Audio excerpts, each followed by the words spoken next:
Terungkap sosok remaja berani melintas depan mobil Presiden Jokowi, ternyata pembalap liar. Remaja itu berinisial JDA alias Darul, 18, warga Jalan Baronang, Makassar. Darul berani melintasi tepat di depan mobil Presiden Jokowi di Jalan Gunung Bawah Karaeng, Makassar. Ia kini telah ditangkap tim gabungan Resmob Polda Sulsel dan Jatanras Polrestabes Makassar. Darul rupanya tidak sendirian. Polisi juga menangkap Haikal dan Mufikri, teman Darul. Keduanya berperan meminjamkan kepada Darul dan membongkar motor racing. Begitu juga motor racing yang telah dipreteli pelaku selesai melancarkan aksinya, turut diamankan polisi.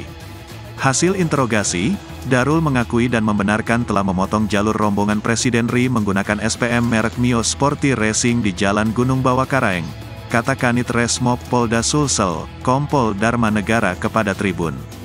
Kini 3 pemuda itu diamankan di Mapolrestabes Makassar. Lagi mobil Pak Jokowi.